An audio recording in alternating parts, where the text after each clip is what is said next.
C'est un homme qui avait donc décidé de vivre son rosaire vraiment de tout son cœur. Et puis cet homme était père de famille et il avait des relations difficiles avec ses enfants parce qu'il n'arrivait pas vraiment à exprimer son amour paternel, à partager avec ses enfants. Il y avait un blocage. Bon, enfin voilà, il avait donc remis ça à la Sainte Vierge. Vous savez, le troc, le troc, c'est continuez votre troc. Si vous avez encore des tourments, attention là. Puis il priait tranquillement son rosaire. Et puis, au moment où il en est arrivé au mystère de la flagellation, le mystère douloureux de Jésus, de la flagellation, voilà que la Sainte Vierge lui met une lumière dans son cœur, alors qu'il regardait Jésus flagellé. 30 ans auparavant, il avait été battu jusqu'au sang par son père, parce qu'il était rentré à la maison avec des mauvaises notes. Son père avait été furieux, peut-être qu'il avait un peu bu un coup de trop, je ne sais pas. Toujours est-il que son père a pris sa ceinture et il l'a battu avec sa ceinture jusqu'au sang. Et alors, il a conçu, bien sûr, un sentiment de haine contre son père. Et la Vierge lui a montré dans son cœur qu'il n'a jamais pardonné. Et alors, cet homme revivait la scène d'horreur dont il avait été victime étant petit, avec son père. Et alors, il a répondu « Je ne pourrai jamais pardonner ». Alors qu'il avait, bon, ça faisait 30 ans, il n'y pensait plus. Mais au fond, dans son histoire, il y avait cet événement qu'il n'avait jamais pardonné. Et la Vierge, par la prière, donc l'a aidé à lâcher le morceau et à dire « Eh bien oui, je pardonne à mon père. Je pardonne à mon père. » Et vous voyez que par le rosaire, la Vierge met des lumières sur notre histoire et les nœuds qui ont été occasionnés par des manques d'amour, par des événements où nous avons été victimes d'injustice, de violence, etc. Ça peut être aussi des violences sexuelles. Il est certain qu'un enfant de 8 ans qui aurait été violé, fille ou garçon, eh bien, il faut s'attendre à ce que plus tard, il y ait des difficultés énormes. Voyez ? Alors, le pardon. Et lorsque l'on va vers le prêtre pour exprimer le pardon, pour donner un pardon, pour recevoir un pardon, eh bien, c'est important de dire l'événement, que le prêtre prie non seulement pour le pardon, mais aussi pour la guérison de la mémoire, la guérison de tout l'être qui a été comme stigmatisé, voyez, blessé, transpercé par un événement comme celui-là. Et cet homme a compris que l'événement vécu il y a 30 ans avec son propre père et le nœud, le manque de pardon, avait fait que lui-même ne pouvait pas vivre sa paternité envers ses enfants. Et ce pardon a été l'événement déclenchant où tout son cœur de père a pu se déployer après vis-à-vis de ses enfants. Voyez, comme un seul pardon peut ouvrir les vannes de l'amour dans notre cœur. Et pourquoi nous sommes quelquefois si tristes, si lourds, si encombrés, si bloqués, si incapables de vivre ceci, de goûter la joie, de goûter la paix, de communiquer avec les autres? Eh bien, très souvent, nous regardons qu'au fond, nous avons exclu des personnes, nous avons rejeté des personnes, nous n'avons pas pardonné au mal, à l'auteur du mal dans notre histoire. Et bien souvent, tous, moi je me souviens quand je me suis convertie, c'est une des premières choses que j'ai faites, j'ai été demander pardon à ma mère pour tout ce que j'avais fait voir. D'ailleurs, elle m'a demandé aussi pardon pour tout ce qu'elle avait fait voir de son côté. Il y avait d'ailleurs une bonne dose des deux côtés. Il faut rentrer dans la vérité. Il ne faut pas dire je te demande pardon pour tout le mal que je t'ai fait. Toc, non. Il faut vraiment se souvenir, mais tu te souviens ce jour-là, je sais que je t'ai fait beaucoup de peine et maintenant ça me fait de la peine de t'avoir fait de la peine et je te demande pardon. Vous voyez que la personne sente votre cœur, votre retour, votre amour. Et même si nos parents sont morts, eh bien il faut leur demander pardon. Si nos parents sont morts depuis 20, 30 ans peut-être, et que nous nous souvenons de quelque chose qui nous est resté en travers, ou que nous avons fait de mal vis-à-vis d'eux, nous avons encore à demander pardon à nos parents qui recevront notre pardon de là-haut. Et si, par exemple, ma mère a cherché à m'avorter ou je ne sais pas quoi, et que ma mère est morte depuis 10, 20 ans, eh bien, dans la prière, vous adressez à elle et vous lui dites « Chère maman, je te pardonne d'avoir voulu m'évacuer, ou d'avoir agi de telle ou telle manière avec moi. Et de tout votre cœur, vous pardonnez. Et vous verrez que votre cœur va se dilater. La Sainte Vierge a donné un très beau message. Et elle n'a pas donné ça simplement aux mères de famille. Elle a donné ça à tout le monde, même aux hommes, aux jeunes, à tout le monde. Elle a dit, chers enfants, je désire que vous aimiez tous les hommes, les bons comme les mauvais, du même amour dont je vous aime. C'est-à-dire, la Sainte, et ça c'est encore une clé extraordinaire. Chers enfants, du même amour dont je vous aime, avec mon cœur, c'est-à-dire mon cœur maternel, ça veut dire que le Seigneur nous invite à aimer tout homme avec un cœur maternel. Ça veut dire, si je vois le pire, que ce soit un homme politique, enfin, chacun voit un petit peu dans son imagination quelle est la personne qui est la moins aimable, la moins digne apparemment d'être aimée.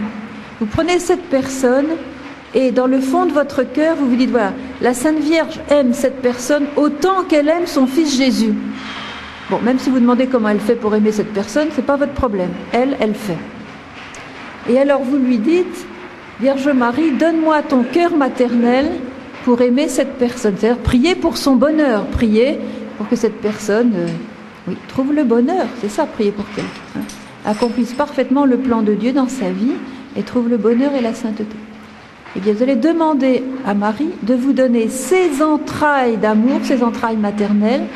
Et c'est la clé de l'amour quand on est bloqué de quelqu'un, parce que regardez une mère qui aurait enfanté, je ne sais pas, 10 enfants, eh bien, quand vous prenez le pire de ses enfants, même s'il a tué 50 personnes, même s'il a violé 50 personnes, même s'il a été le pire individu sur la terre, le plus immonde, eh bien, sa maman gardera pourtant des entrailles de mère vis-à-vis de lui, et quoi qu'on dise de lui, elle va l'aimer, elle va le défendre, elle va trouver quelque chose de bon en lui et elle va donner sa vie pour qu'il devienne meilleur et qu'il soit sauvé. Ça, c'est une maman.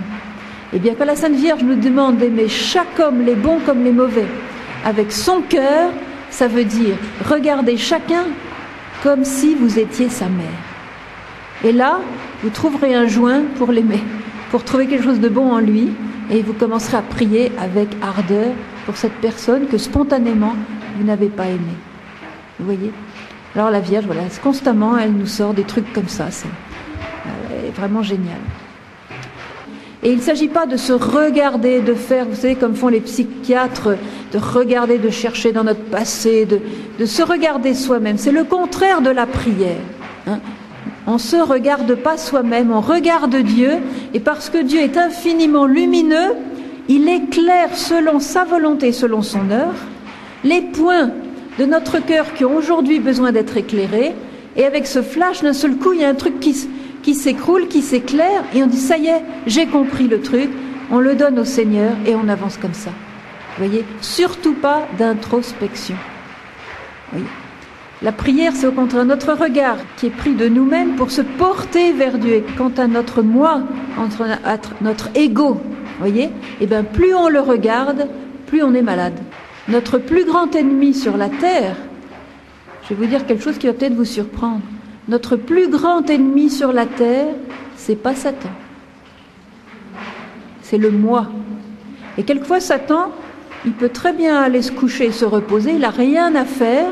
Parce que si je suis sur mon moi et que je mets mon moi à la première place, il n'a même pas besoin de se fatiguer. Il voit que je suis occupée à me détruire moi-même, à me rendre malade. Donc il n'a même pas besoin d'intervenir. Il est content parce que je fais mon petit travail de mort tout seul. Faites couler votre moi dans le cœur de Dieu. Laissez-lui s'en occuper et vous occupez-vous de lui. Ça, c'est le chemin de la liberté et du bonheur. Est-ce que vous avez remarqué que dans les messages de Medjugorje, la Sainte Vierge, qui pourtant n'est pas une radoteuse, nous dit toujours prier, prier, prier. Et on se dit pourquoi elle ne change pas son disque et pourquoi elle ne dit pas tout simplement prier au lieu de nous dire prier priez, priez. Combien de fois il y a les 3 mots comme ça, et même un jour, c'était au mois d'octobre de je ne sais plus quelle année, 93 ou 14, je ne sais plus. Alors là, chers enfants, voilà le message. Chers enfants, priez, priez, priez. Et puis c'était tout ce jour-là, voyez. Alors on est un peu choqués, on se dit, mon Dieu. Et nous le voyons dans la Bible, parce que Dieu lui-même, combien de fois il lui arrive, par exemple, quand Dieu appelle Abraham, il dit Abraham, Abraham. Est-ce que ça veut dire qu'il radote? Non. Il y a un sens. Samuel, Samuel. Marthe, Marthe. Simon, Simon. Vous avez remarqué que quelquefois il y a des répétitions dans la bouche de Dieu. Alors quand la Vierge répète priez, priez, priez,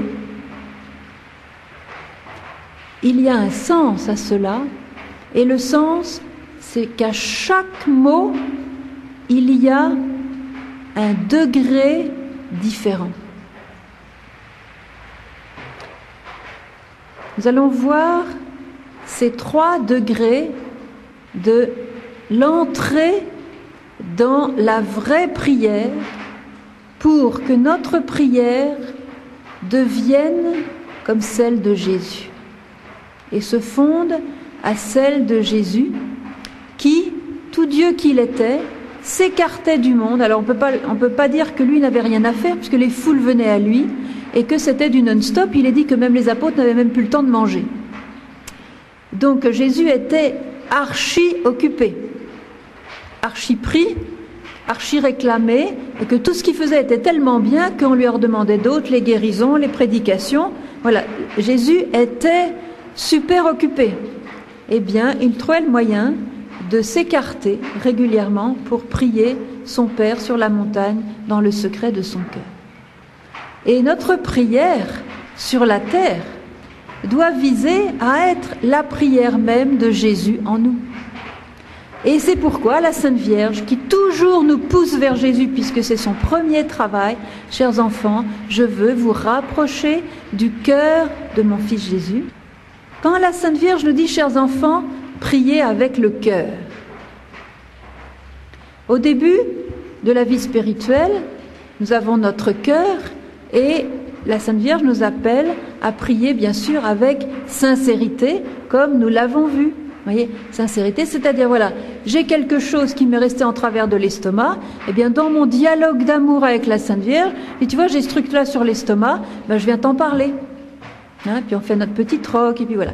Alors, le premier stade de la prière, c'est la sincérité. On prie de tout son cœur, comme un enfant dit à sa mère, maman, sans du tout se poser de questions, parce qu'il aime sa mère et qu'il sait qu'il est aimé de sa mère. Oh, écoute, maman, j'aimerais bien, tu vois, j'aimerais bien que ce soir on regarde tel film à la télé. Bon, ben ça c'est une prière sincère. Le petit a exprimé son désir et il sait que sa mère va l'écouter et qu'elle va tenir compte de ce qu'il dit. Il est complètement sincère. Et on peut dire que c'est une prière avec le cœur.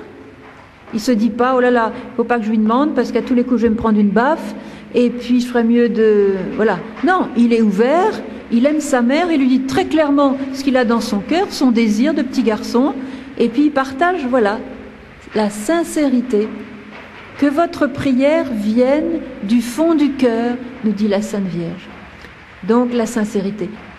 On prend le temps de considérer que nous sommes en présence de quelqu'un qui nous aime et que l'on peut ouvrir notre cœur en toute liberté, en toute sécurité, parce que le Seigneur qui est avec nous, la Sainte Vierge, sont là pour nous écouter avec un cœur attentif, aimant, et encore beaucoup plus que nous le croyons. Donc dans ce dialogue, le premier stade va être de partager en toute vérité, en toute sincérité, ce qu'il y a dans mon cœur. Et c'est comme cela que lorsqu'on débute dans la prière, c'est très bon de sentir cette confiance où l'on expérimente qu'on peut tout dire à Dieu. Et il y a bien des choses qu'on n'a jamais dit à personne, mais comme Dieu est notre plus grand ami, je vais pouvoir me confier à Dieu et lui dire donc mes désirs, mes peines, tout ça, avec toute ma sincérité. L'école de la confiance. Donc ce stade est indispensable. Je pense à un exemple d'une jeune fille qui serait très amoureuse d'un garçon et qui va aller se mettre devant le Saint-Sacrement pour dire à Dieu « Oh, Seigneur, fais que ce garçon m'aime aussi et qu'on puisse se marier. » Et tous les jours, elle va faire sa neuvaine, ou son trentin, ou son je sais pas quoi, pour offrir sa prière au Seigneur et partager avec le Seigneur le désir de son cœur. Seigneur, fais que ce garçon tombe aussi amoureux de moi et que je puisse me marier avec lui. Regarde comme il est bien, regarde comme il est bien, la belle famille qu'on ferait ensemble. Et puis c'est sûr, Seigneur, si je me marie avec lui, on fera une belle famille chrétienne. Puis toi, tu rêves d'avoir des bonnes familles chrétiennes. Regarde toutes ces familles qui ne sont pas chrétiennes. Nous, au moins, on ferait une belle famille. Alors Seigneur, je t'en supplie, exauce ma prière. Voilà. Ou bien alors, une mère de famille qui va dire, ou un père de famille, une mère de famille qui va dire, tu vois, Seigneur, ça fait 10 ans qu'on est mariés, mon mari s'est mis à boire, Seigneur, je t'en supplie, viens délivrer mon mari de l'alcool, et puis elle fait ses neuvaines, elle fait ses trentins, et puis elle vient tous les jours devant le Saint-Sacrement pour supplier le Seigneur. C'est bien, c'est la prière sincère du cœur. Premier stade. Et beaucoup de chrétiens s'arrêtent au premier stade de la prière. Beaucoup arrivent à la dernière heure de leur vie, ils ont prié toute leur vie avec beaucoup de sincérité, mais ils n'ont pas franchi le premier stade, enfin, n'ont pas passé au deuxième stade. Quel est ce deuxième stade? Eh bien, la Sainte Vierge nous guérit de ce blocage, donc quand on reste coincé au premier stade, par une parole. Elle nous dit, chers enfants, la prière est un dialogue, la prière est une conversation. Alors dans le deuxième stade, qu'est-ce que je vais faire? Eh bien, je vais rentrer dans l'écoute de celui que je prie. Voilà. Je vais rentrer dans la conscience que celui que je prie, puisque ma prière est un dialogue, lui, peut-être bien qu'il a son idée, qu'il a ses désirs, qu'il a ses sentiments, qu'il a ses peines et qu'il a ses joies, et qu'il a ses desseins d'amour, et qu'il a son plan, et ceci et cela. Il existe, et il vit. Et je vais m'intéresser à lui en tant que personne. Voilà. Et la même jeune fille qui, précédemment, se mettait devant le Saint-Sacrement pour dire « Seigneur, Seigneur, je t'en supplie, fais que Paul tombe amoureux de moi, on fera un si beau mariage ensemble tous les deux, à ta gloire, on aurait des beaux enfants qu'on élèverait chrétiennement. » Eh bien, cette jeune fille va passer au deuxième stade de la prière, le stade qui va lui permettre d'entrer en profondeur dans un dialogue. Vous voyez que le premier stade de sincérité était un petit peu fermée sur elle-même. Vous avez bien senti dans sa prière qu'elle était quand même un petit peu fermée. C'est déjà un énorme progrès par rapport à quelqu'un qui penserait qu'il n'y a pas de Dieu, qu'il n'y a pas de Sainte Vierge, qu'il n'y a pas d'aide de la part d'en haut, et qui se garderait son problème ou son désir ou sa question sans prier du tout. Vous voyez que c'est déjà un pas énorme, et merci Seigneur d'en arriver à ce pas de prier de tout son cœur avec sincérité. Par une grâce du Saint-Esprit, elle va se dire « Mais toi, Seigneur, qu'est-ce que tu en penses ?» Elle va prendre en considération que Dieu, qui est en face d'elle, qui est à côté d'elle, qui est en elle, avec qui elle est rentrée dans un dialogue, eh bien lui, il a peut-être bien son idée sur la chose. Et au lieu de rester au stade du « fais ceci pour moi, fais cela pour moi, Seigneur, bénis ce que je fais », là, on introduit Dieu dans ce qu'on a fait pour qu'il bénisse. C'est bien, c'est bien, c'est bien. Le deuxième stade, on rentre dans le cœur de Dieu et on écoute qu'est-ce que lui veut, qu'est-ce que lui aime, qu'est-ce que lui désire, quelles sont ses souffrances, quels sont ses besoins. Il faut que je diminue et qu'il grandisse. Et c'est là qu'on commence à s'occuper de son moi pour lui baisser le caquet. Voyez ? Alors ce n'est plus moi qui suis au centre de ma propre prière, et je mets Dieu au centre de ma propre prière. Car dans ce dialogue que j'ai commencé avec Dieu, eh bien, je vais m'apercevoir que l'important dans ce dialogue, ce n'est pas moi, c'est lui.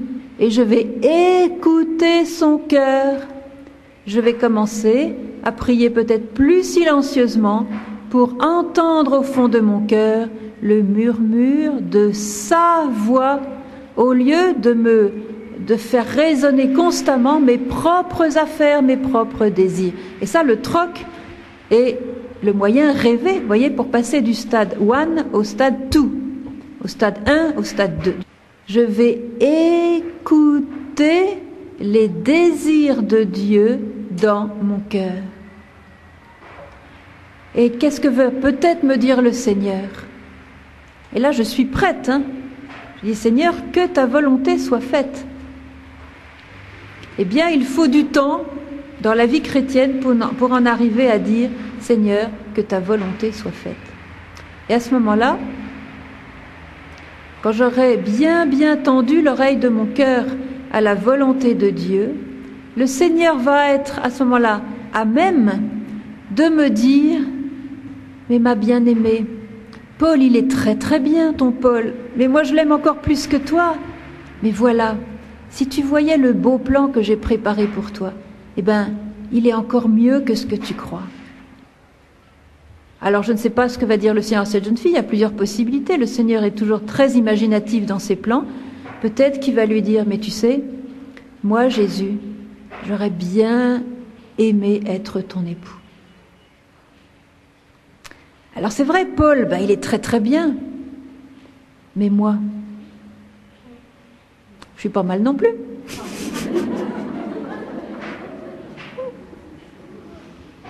Je suis pas mal non plus. Voilà.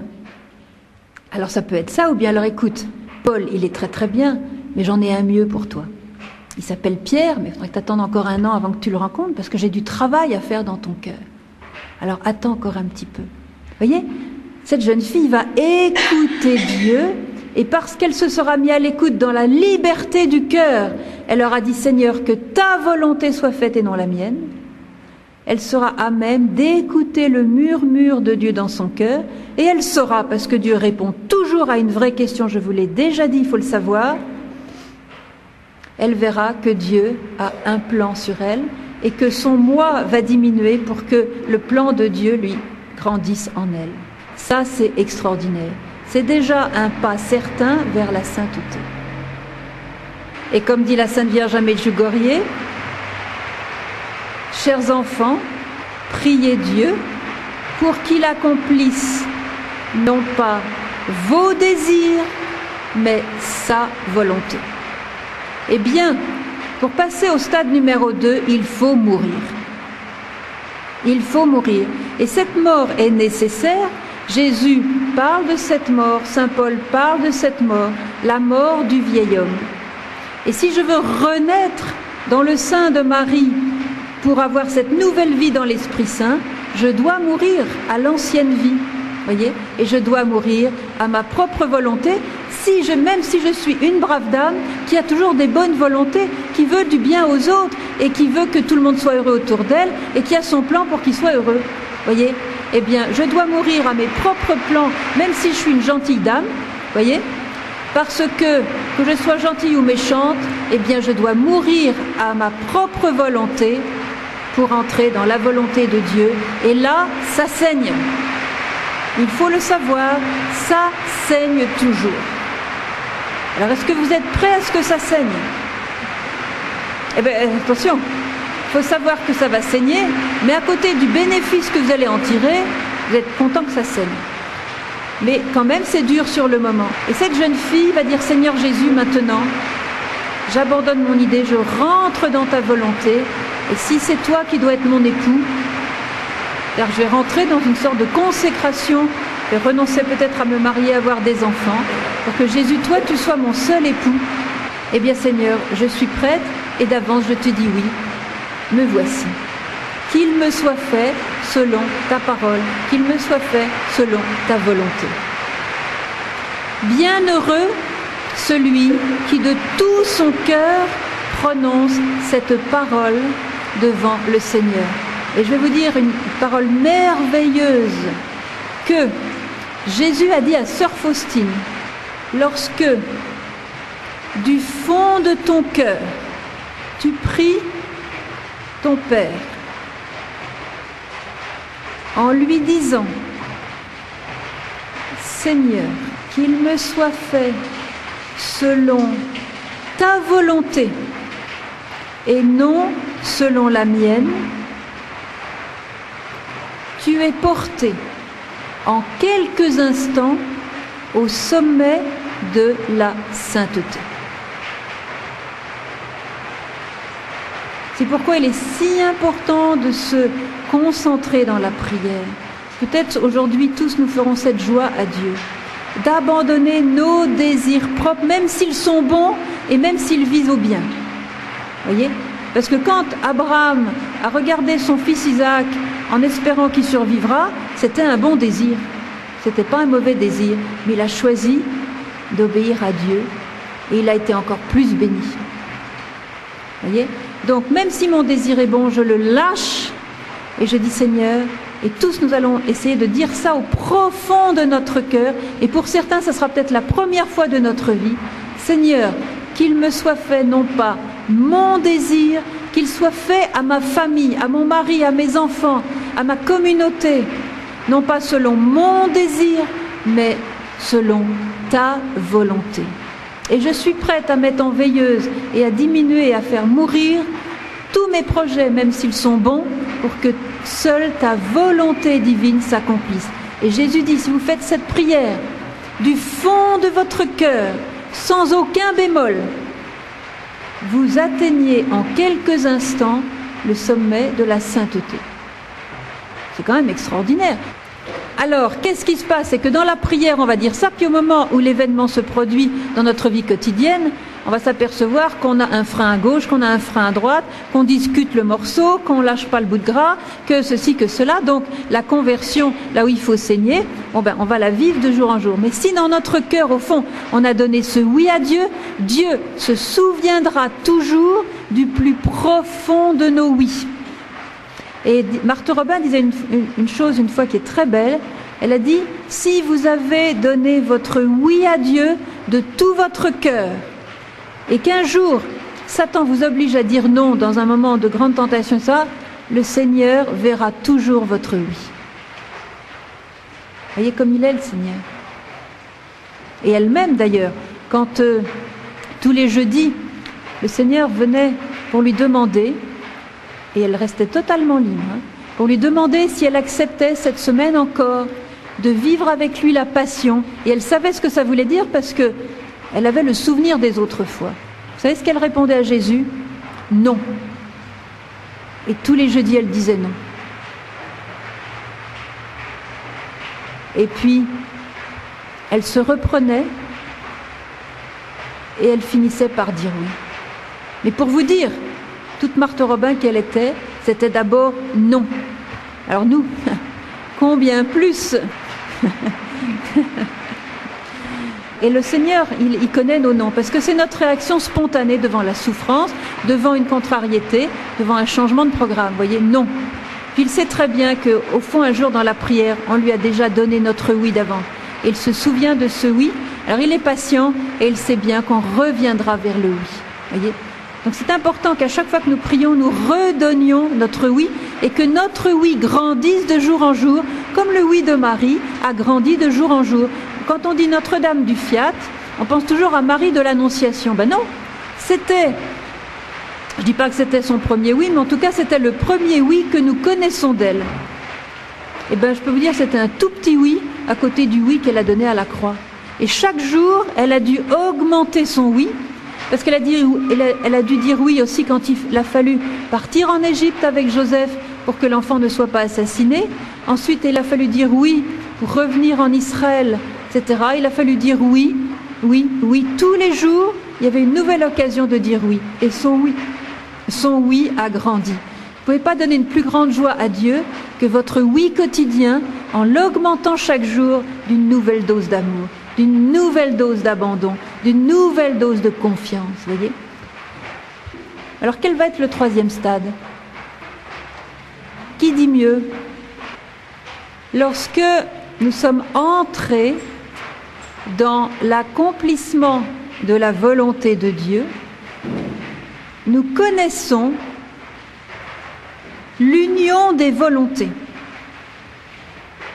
Et à ce moment-là, notre moi a complètement disparu, d'accord? Enfin, il faut chaque jour lui régler son compte au vieil homme. Le troisième stade consiste en une union tellement profonde et intime des volontés. Alors là, c'est clair, ce n'est plus moi qui vis, c'est le Christ qui vit en moi. Voilà. Et il y a une communion, une union de la vie, une union des volontés. Et je ne dis même plus, Seigneur, je laisse tomber Paul pour faire ta volonté. Ça ne me vient même plus à l'esprit. Je dis, Seigneur, viens vivre en moi et accomplis en moi ta vie. Et c'est là que nous avons comme exemple, bien sûr, la Vierge Marie, qui était comme le tabernacle de la Trinité. Et la Trinité vivait en elle, je dirais à l'aise, sans aucun obstacle. Elle était entièrement imbibée de la Trinité. Elle recevait constamment les grâces de la Trinité et elle les donnait. Et elle était comme un prolongement du corps du Christ, un membre. Et elle était co-rédemptrice. C'est-à-dire que tout en elle était tellement imbibée de Jésus qu'elle complétait dans sa chair ce qui manque à la passion du Christ pour son corps qui est l'Église. Et à ce moment-là, c'est très beau de voir que certaines personnes, alors là, c'est le but de notre vie chrétienne, hein, cette union d'amour, mais je peux vous dire que peu de personnes arrivent à leur dernier jour dans ce stade numéro 3 de la prière, parce que, eh bien, quand nous épousons le Christ au point de devenir vraiment comme un autre Christ, et là, le Seigneur, il sait qu'avec nous, il a quelqu'un qui lui appartient complètement, et il va se servir de cette personne pour continuer à sauver le monde. Et c'est là que nous avons des Marthe Robin, c'est là que nous avons des sœurs Faustine, c'est là que nous avons des curés d'Ars, c'est là des personnes qui ne cherchaient même plus à savoir quelle était leur opinion, leur volonté, etc., mais qui étaient tellement imbibés du Christ et de la vie du Christ, tellement unis au Christ dans l'amour, que Jésus a pu revivre une nouvelle fois dans leur corps, dans leur cœur, dans leur âme, dans leur esprit, sa propre vie de sauveur, et ces personnes deviennent des co-rédempteurs. C'est sans commune mesure au niveau des fruits portés pour l'humanité. Dans le stade numéro 1, même dans le stade numéro 2, je dis Seigneur, fais ci pour moi, fais ça pour moi, bénis-moi. Voilà. Dans le stade numéro 2, je dis Seigneur, je t'écoute, quelle est ta volonté? Voilà. Et le stade numéro 3, eh bien, c'est le silence de l'union. C'est le silence de l'union où, sans même faire l'analyse intellectuelle des choses, le Seigneur, avec une liberté totale, va nous prendre à gauche pour nous mettre à droite, va nous prendre de droite pour nous mettre à gauche. On va regarder le mal avec un œil serein, même si mon mari me trompe, même si mes enfants se droguent, même si mes parents se chamaillent, même si ma maison s'écroule lors d'un cyclone, je reste complètement dans la paix, parce que ce n'est plus moi qui vis, c'est le Christ qui vit en moi, et je sais, parce qu'il vit en moi et qu'il me le communique constamment, que même le mal tournera à sa gloire. Parce que par l'amour, chers enfants, tournez en bien même ce que Satan veut détruire et s'approprier. Et le signe que nous sommes entrés dans ce troisième stade de la prière, c'est que le mal ne nous ébranle plus. Attention, nous pouvons souffrir du mal. Si mon mari se tue en voiture, je ne dis pas que je ne vais pas avoir de la peine. Attention, on ne devient pas inhumain. Jésus lui-même a pleuré à la mort de Lazare. Donc je vais rester complètement humain, mais en même temps, je vais me laisser diviniser par Dieu et je vais tellement offrir ma souffrance que ma souffrance va être pleinement unie à celle du Christ et ça va être une avalanche de grâce, de bénédiction pour le salut du monde. Je vais être un autre rédempteur, comme Marie a été co-rédemptrice au pied de la croix. Et c'est là que Jésus va me dire, est-ce que tu veux bien partager ma passion? Et si aujourd'hui Jésus frappait à votre porte et vous disait, à chacun de vous dans l'intime du cœur, tu sais, aujourd'hui il y a beaucoup de jeunes qui se consacrent à Satan. J'ai besoin de toi pour m'aider. Est-ce que tu veux bien partager ma passion? Parce que si tu partages ma passion avec amour, eh bien, des milliers de jeunes seront protégés de la consécration à Satan. Ah mais Seigneur, moi je suis mariée, tu vois, là je peux pas dans mon lit comme Marthe Robin, tu vois, là c'est pas possible, Seigneur, non, faut que tu trouves autre chose. D'ailleurs, tu vois, la dame qui est à côté de moi est beaucoup plus pieuse, prends plutôt elle, Seigneur. Parce que elle, tu vois, elle est célibataire, elle est dans un couvent, ben ça se convient tout à fait à son look, tu vois. Donc, parce que moi, tu vois, il faut que je travaille, tout ça, j'ai les enfants, j'en ai un petit, tout ça, voilà. Le Seigneur ne va pas penser à ça avant de vous demander, vous voyez. Vous voyez? Et vous savez ce que Jésus a dit à Marthe Robin lorsqu'il lui a proposé justement quelque chose de très très fort? Il lui a dit, est-ce que tu veux bien être ma petite crucifiée d'amour? Et c'est le nom que Jésus avait donné à Marthe Robin, ma petite crucifiée d'amour. Donc Jésus lui disait, je veux vivre en toi et je veux revivre en toi ma passion, tous mes désirs. Voyez, il voulait être complètement en elle, il voulait l'investir tellement fort qu'il allait comme s'incarner à nouveau, voyez. Parce que Marthe avait accepté de lui offrir tout son être et que Jésus était tellement uni à elle qu'il pouvait en elle et par elle et à travers elle revivre comme il avait vécu sur la terre pour nous sauver. Donc dans toutes les dimensions. Et alors Jésus lui a demandé d'être uni au Père comme lui est uni au Père et de s'offrir comme lui-même s'était offert. Et à la fin, quand il l'a remercié, donc il lui a dit, tu sais, longtemps j'ai cherché une âme qui accepterait que je revive en elle toute ma vie d'union au Père, ma passion, etc. Longtemps j'ai cherché une âme. Beaucoup d'âmes reculent lorsque j'insiste.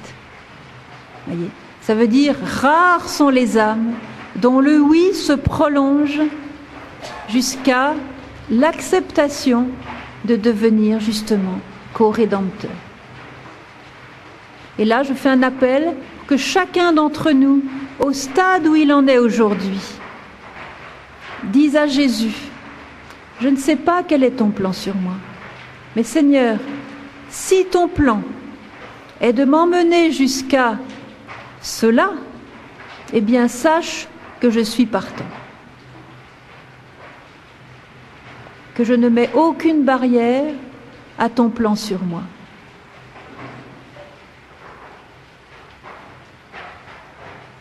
Ça, c'est le 3e degré de la prière. Et vous comprenez maintenant pourquoi la Sainte Vierge insiste tant lorsque, régulièrement dans ses messages, elle nous dit, chers enfants, priez, priez, priez.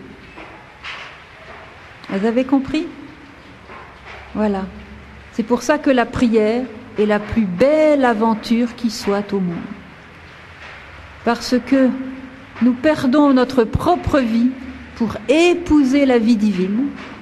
Et à chaque seconde de notre prière avec le cœur, Dieu vient nous diviniser. Combien plus au moment de l'Eucharistie, lorsque nous recevons Jésus vivant dans notre cœur. C'est le moment d'avoir ce dialogue d'abandon et de confiance avec lui, alors qu'il est avec son corps vivant en nous, de lui dire, Seigneur Jésus, me voici, comme Marie t'a donné son oui, je te donne mon oui, qu'il me soit fait selon ton désir et non le mien. Vis en moi jusqu'à la ressemblance. C'est très beau, vous voyez, parce que quand on aime quelqu'un, qu'on est uni à lui, on finit par lui ressembler. Et la Vierge, elle est époustouflante. J'espère que vous allez rentrer vraiment avec votre cœur dans les messages parce que c'est truffé de choses géniales. Vous savez ce que la Vierge nous dit? Si vous vivez mes messages et vous abandonnez complètement à moi, lorsque vous parlerez, les gens vont reconnaître ma voix. Voilà, les gens qui aiment beaucoup la Sainte Vierge, alors même si c'est un homme de 90 ans, quel rapport entre la voix d'un homme de 90 ans et la voix de la Sainte Vierge qui apparaît à l'âge de 18 ans? Eh bien oui, ils vont reconnaître en vous ma voix. Parce qu'il y aura l'onction de la Sainte Vierge. Et ça, vous savez, les gens des groupes de prière à Medjugorje, les jeunes, ils disent, on reconnaît à 100 mètres à la ronde quelqu'un qui s'est mis à l'école de la Vierge. Voyez. Et Myrina me disait, tu sais, quand dans les groupes de pèlerins, il y a des prêtres qui sont là pour accompagner, j'ai pas besoin de plus de 3 secondes pour voir si ce prêtre vit avec Marie ou pas. Voyez. On reconnaît, alors ces prêtres viennent de tous les pays, de toutes les nationalités, il y en a des noirs, il y en a des jaunes, il y en a des blancs, il y en a de tous les pays, de tous les âges, de toutes les cultures. Eh bien celui qui appartient à Marie, on le reconnaît tout de suite. Ils reconnaîtront ma voix et ils reconnaîtront bien sûr mon cœur. Chers enfants, je veux vous donner mon cœur. Chers enfants, accueillez mon amour. Voilà. Aimez chaque homme, les bons comme les mauvais, avec mon cœur, avec mon amour, de ce même amour dont je vous aime. Voilà. Et ça, c'est extraordinaire. Et c'est la raison pour laquelle les saints sont les gens les plus heureux du monde, parce que ils ont le bonheur du ciel dans le cœur. Dieu est dans leur cœur. Ils ont laissé la place à Dieu. Leur moi a diminué jusqu'à disparaître pour laisser entièrement la place à Dieu. Et c'est comme ça que, à travers un petit acte d'amour qui est, comme dit la petite Bernadette, de ramasser une épingle par terre, pas dire que ce soit mirobolant, je ramasse une épingle par terre, eh bien si je suis saint et que je mets cet amour, ce Jésus qui ramasse en moi, eh bien ce simple geste fait avec amour va sauver des milliers d'âmes. L'important pour porter du fruit, c'est pas de faire ceci ou cela, c'est de mettre un amour infini. Et quand je ramasse une épingle et que Jésus est complètement dans mon cœur, c'est Jésus qui ramasse l'épingle. Et quand c'est Jésus qui fait, alors là, toute l'humanité en est bénie. Voyez? Alors, est-ce que vous êtes prêts à dire à Dieu que vous voulez parcourir les 3 stades de la prière? Oui? Voilà. Alors, vous lui direz dans l'Eucharistie, même avant, lorsque vous adorerez son corps, n'hésitez pas à lui faire cette belle déclaration là que vous venez de me faire gentiment. Donc vous lui dire, voilà, Seigneur, comme tu as pu le remarquer, jusqu'à présent, j'avais pas dépassé le premier stade, number 1. Et Seigneur, j'apprends qu'il y a un number 2. Alors Seigneur, écoute, merci pour la nouvelle. Eh bien, hisse-moi vers le number 2. Et là, je suis partante, Seigneur, d'avance pour accéder au 3e degré de la prière, qui est bien sûr le plus haut degré de sainteté, où ce n'est plus moi qui vis, c'est le Christ qui vit en moi. Et saint Paul va encore plus loin et dit, pour moi vivre, c'est le Christ.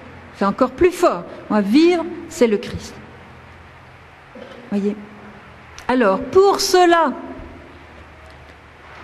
il y a quelque chose d'indispensable, c'est de passer par une guérison dont nous avons tous besoin. C'est la guérison, comment je pourrais appeler cette maladie? Ah, c'est une maladie qui fait beaucoup de ravages aujourd'hui.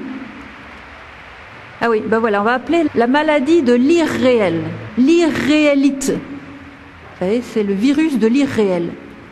Alors, la guérison de cette maladie de l'irréel, que nous sommes tous un peu atteints, plus ou moins, par cette maladie de l'irréel, la Sainte Vierge, dans presque tous ses messages, vous le remarquerez, nous donne un mot, toujours le même, et en général, son message commence par ce mot-là. Et la guérison, c'est ce mot, lorsqu'elle nous dit, chers enfants, aujourd'hui. Je désire ceci, je vous invite à cela, je vous demande de ceci, je vous déclare cela, aujourd'hui. On ne peut pas entrer dans la vie chrétienne, ni dans la prière, si je ne me place pas dans l'aujourd'hui de maintenant. Ça veut dire que mon cœur est encombré par ma pensée qui file sur le passé ou ma pensée qui anticipe l'avenir. Et parce que je suis fixé dans le passé ou parce que je suis à anticiper l'avenir, je ne suis pas présent au présent. Je n'habite pas la journée d'aujourd'hui. Or, quand le Seigneur nous parle, quand il nous bénit, quand il nous donne ses grâces, il me les donne aujourd'hui. Et si je ne suis pas présent au jour d'aujourd'hui, c'est comme si le Seigneur me dit: ah, mon petit chéri, tu as vraiment besoin d'une bonne douche de grâce. Et voilà, je tire sur la manette de la douche tombe, et moi je suis pas dessous. Parce que je suis à droite ou je suis à gauche. Je suis dans mon passé ou je suis dans mon avenir. Et comme la douche, elle s'appelle aujourd'hui, vous voyez, le pommeau de la douche, il s'appelle aujourd'hui. Hein? Le robinet de la douche, il s'appelle aujourd'hui. Et il n'y a pas d'autre robinet, il n'y a pas un autre robinet comme on a l'eau chaude et l'eau froide, il n'y a pas un autre robinet qui s'appellerait demain, pas un autre robinet qui s'appellerait hier. Il n'y a qu'un robinet de douche et il s'appelle aujourd'hui. Il y a des gens qui disent: de mon temps on faisait ci, de mon temps on faisait ça. Mais pourquoi, ils sont morts ou quoi? De mon temps. Mais mon temps c'est aujourd'hui, et même si j'ai 99 ans, mon temps c'est aujourd'hui. Et ce qu'il y avait avant c'est mon passé, c'est pas mon temps. Parce que mon temps c'est aujourd'hui. Ah, du temps où j'avais la belle vie. Voilà. Et bien la belle vie c'est aujourd'hui. Et la plus belle messe de ma vie, vous savez laquelle c'est? La plus belle messe de ma vie, c'est celle d'aujourd'hui. Et quand je rentre dans l'église, merci Seigneur, parce qu'aujourd'hui, je vais célébrer la plus belle messe de ma vie. C'est pourquoi la Sainte Vierge nous guérit par ce mot aujourd'hui. Comment nous guérit-elle? Nous sommes chargés de beaucoup de fausses croix. Beaucoup de fausses croix. D'ailleurs, Marthe avait une formule que j'aime beaucoup. Et quand les gens venaient lui raconter leur vie, en lui disant: ah, Marthe, si vous savez ce que j'ai pu souffrir, et puis si vous savez ce que mon mari m'a fait, et puis ce que vous savez ce que mes enfants m'en ont fait voir, et puis ce que j'ai été déçue par ceci, par cela, et puis alors là, ben, vous voyez, je m'en sors pas, c'est vraiment lourd et tout. C'est ce que Marthe leur disait: le passé est passé, il faut le dépasser. Et comment je vais rester coincée au stade numéro 1 de la prière si j'habite mon passé? Et Mère Teresa disait quelque chose de très beau qui concerne l'amour. Elle disait: hier est passé, demain n'est pas encore là, je n'ai qu'aujourd'hui pour aimer. Alors la maladie de l'irréel consiste justement à se fixer dans le passé ou à anticiper l'avenir. Et qu'est-ce que j'anticipe dans l'avenir? Évidemment, ce sont les malheurs, les souffrances, les catastrophes, les tremblements de terre, les cyclones, les morts de l'un, les morts de l'autre, les maladies. Alors là, je suis maître S anticipation. Et le monde d'aujourd'hui, par sa littérature, nous pousse à l'anticipation sur l'avenir. Ça veut dire que la littérature aujourd'hui me tue d'angoisse. Alors les prophètes de malheur, alors quand il y a des dates, c'est encore pire parce que il y a monsieur un tel qui va vous dire: eh bien la fin du monde aura lieu à telle date. D'ailleurs ça fait plusieurs fois qu'on nous fait le coup, et quand la date arrive, ils en trouvent une autre, bien sûr.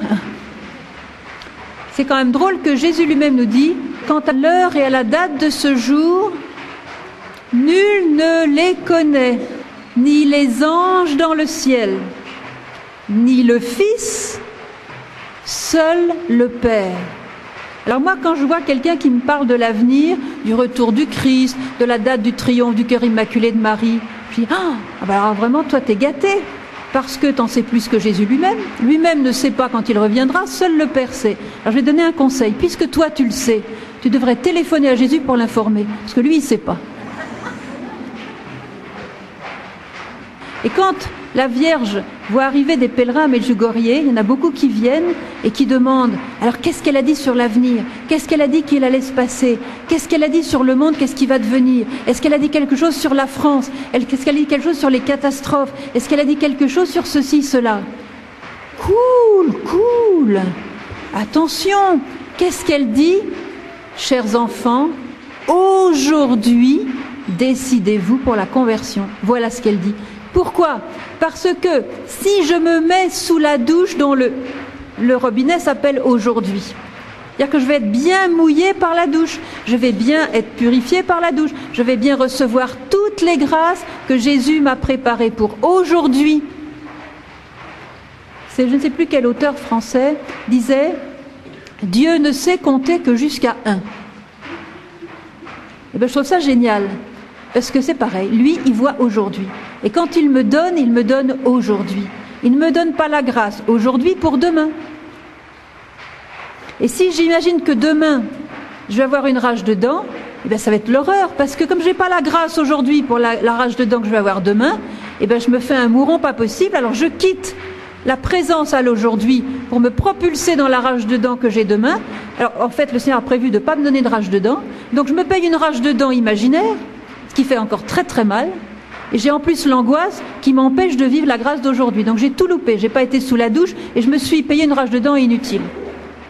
Et combien de personnes vivent des angoisses horribles simplement parce qu'elles se projettent dans un malheur qu'elles imaginent qui va arriver. Alors vous pouvez vous dire quelque chose. Tout ce que vous imaginez sur l'avenir, c'est déjà ça qui certainement n'arrivera pas parce que vous n'êtes pas le bon Dieu. Et tous ces gens qui veulent vous prédire l'avenir, là, tout ça, moyenne en finance et pas mal de finances, avec bien sûr la statue de Lourdes à gauche et le Sacré-Cœur à droite, parce qu'il faut bien attraper les gogos par les pièges les plus pieux. Donc, eh bien, ces personnes-là font le travail de Satan.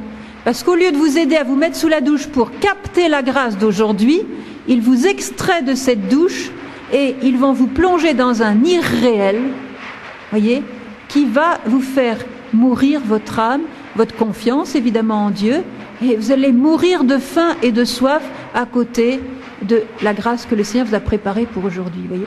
Donc il faut nous guérir de cette anticipation. Je connais un médecin et il parlait d'un aveugle. Il parlait de la guérison du cœur d'un aveugle. Cet aveugle, qui n'était pas un aveugle-né, donc il connaissait les couleurs, le monde et tout, il avait donc tout vu, puis il est devenu aveugle. C'était une souffrance atroce pour lui d'être aveugle, de vivre dans le noir, d'être dépendant des autres.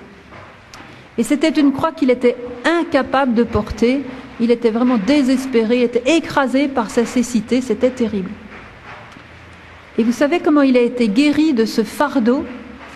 Il est resté aveugle, mais il est devenu un autre homme le jour où ce médecin lui a dit « Tu sais, tu es aveugle seulement aujourd'hui. » Et il a compris que sa croix d'être aveugle, c'était une croix qui durerait seulement aujourd'hui. Et il porte sa croix de jour en jour, et il a perdu ce tourment qui était la cause de son désespoir, de se dire « je serai toute ma vie aveugle ». Ça, il ne pouvait pas le supporter. Parce qu'il n'avait pas aujourd'hui la grâce de porter la croix d'être aveugle demain et toute sa vie. Il avait la grâce pour aujourd'hui, mais il n'avait pas la grâce pour demain. Et quand il anticipait l'avenir en disant « je vais être aveugle toute ma vie », il était écrasé. Et le jour où il a compris qu'il serait aveugle seulement aujourd'hui, il a été sauvé, il est devenu un homme heureux.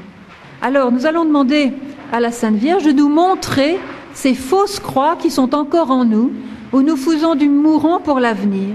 Et nous allons lui demander de remplacer ce mouron et ces angoisses par la confiance.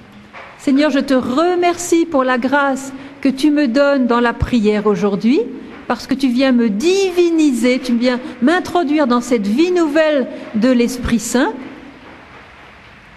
Et Seigneur, en ce qui concerne l'avenir, je m'abandonne à toi, je te fais complètement confiance, et quoi qu'il arrive, je te remercie d'avance. Et là, nous serons libre, libre.